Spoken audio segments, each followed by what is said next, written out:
इसलिए शृणु विप्र मया तेत्य प्रारब्धम तु विलोकितम। तू अपने प्रारब्ध पर विश्वास कर और छोड़ अपने इस झूठे ज्ञान को। लेकिन जब नहीं माने, आत्मदेव मुझे पुत्र चाहिए, उपदेश नहीं चाहिए, तब सन्यासी रोष में आकर कहते हैं कि सुन विप्र मया तेत्य प्रारब्धम तु विलोकितम, मैं तेरे प्रारब्ध को देख रहा हूं। आत्मदेव ने कहा क्या देख रहे हो? बोले सप्त जन्मवधि तव पुत्रो नैवचा नैवचा, मैं देख रहा हूं कि इस जन्म की छोड़ दे, 7 जन्मों तक भी तुझे कोई पुत्र प्राप्त नहीं होगा। आत्मदेव ने जब सुना तो सुनकर के ऐसा लगा जैसे पैरों तले से जमीन हट चली गई हो।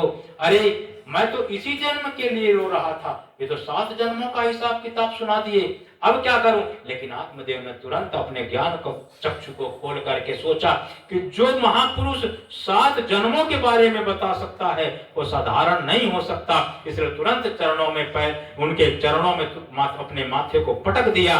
सन्यासी ने कहा ब्राह्मण देव क्या कर रहे हैं? बोले मैं अपनी आत्महत्या कर लूंगा, आपके चरणों में मैं मस्तक पटक कर मर जाऊंगा। सन्यासी ने कहा कि ऐसा क्यों करोगे? बोले महाराज अगर आप मुझे देना चाहते हैं तो पुत्र दीजिए, वरना अगर आप मुझे पुत्र ना दे सके तो मैं आपको ब्रह्म हत्या दे दूंगा।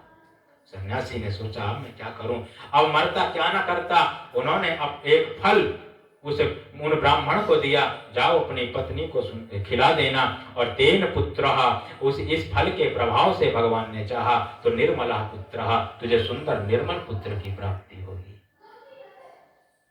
देखिए महात्मा जब किसी को आशीर्वाद देते हैं या संत किसी को आशीर्वाद देते हैं तो ऐसे थोड़ी ना आशीर्वाद फल जाता है।